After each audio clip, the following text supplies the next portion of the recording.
Alaikum assalam. Alhamdulillah, how's it going? Alhamdulillah. It's good to see you. Alhamdulillah. well. What you been up to? Nothing much. Just Man, I'm tired. oh, man, where'd you traveled this week, right? No, not this week. Trip's coming up, but just getting prepped for programs and stuff. Oh, it's fun. Alhamdulillah. Especially after class this week, a couple of emails came through that it's like so this is one email, right? This lady emails, it's a really long email about how she's read that the Quran never talks about covering the head, right? Now, it's not a messed up thing necessarily, but she says, I read the ayah and I read, what it says in Surah number 24, Surah An-Nur has the ayah, right? And it uses the word khimar, which is for veil. And I looked up the dictionary and it says things like a shawl or cover, so it never ever says anything about covering the head, right? And I start thinking, is this a common confusion or is this just this one-time email? Yeah. So I do a little digging and it's actually extremely common. Like a lot of people think that the ayah is not talking about covering the head at all, right? So it's a really common confusion. I didn't know. So one of the things I really want to do is kind of address this in a sane way. I'm not interested in getting somebody to wear hijab. That's their decision, right? But at the end of the day, if something's being said about the Quran, we have to be honest. And what is it saying? And there are people who would like it to mean something it doesn't mean.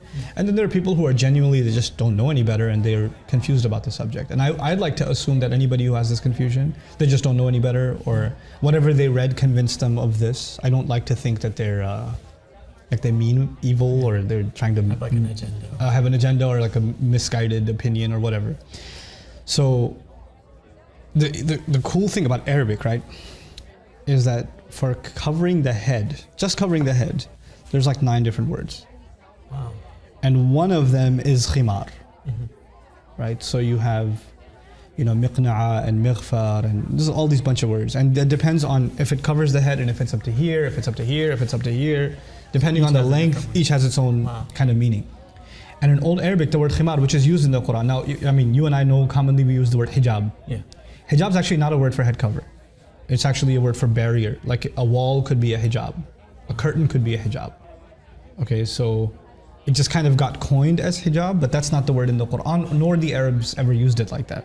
Okay, so the word is khimar. And the cool thing about it is the word itself includes the meaning of covering the head. Like the head and then some. And it's used before Islam. The men used to have khimar too. One of the names for their turban, if it was extra long and it went down to almost middle of the belly, the men used to call it khimar too.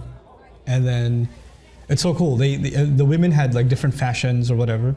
And one of the things the women before Islam used to do is they used to have this bandana type thing that they would tie in the back with their ponytails, and it would go to the middle of their back. So they wouldn't drape it in front, they throw it behind them. That was also called a khimar.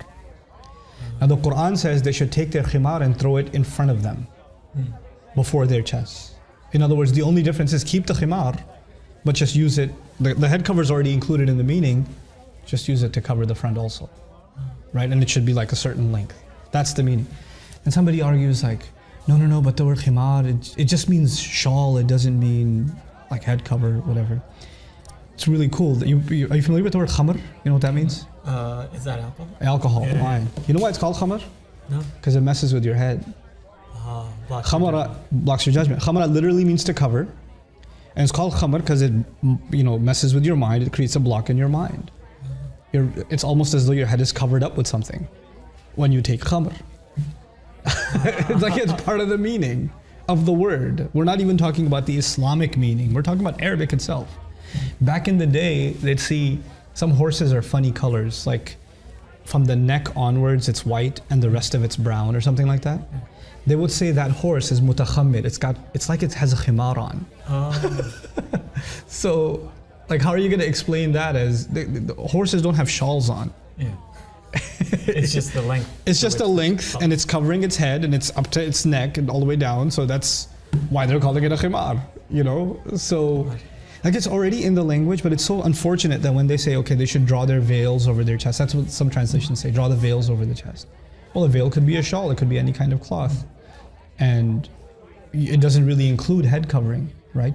But the Arabic word does. And so I feel like a lot of this confusion comes because people don't pay attention enough to the original language, and how a lot of translations, they oversimplify the issue and we start coming to drastic conclusions. But I think that even if you talk about all of this, like somebody gets upset and says, who are you to tell me that I have to wear this or that? I'm not anybody to tell you anything. But what I'd like to, at least for people to know, is, okay, here's what the word is in the Quran and here's what it means and here's how we can understand it. If you think there's better evidence, if you think there's another meaning in Arabic, then maybe you should tell me about it. So, I don't know, maybe I should do a talk about that someday. Yeah. I'll see you next time, inshallah. Okay, inshallah. Take care. Assalamu alaikum.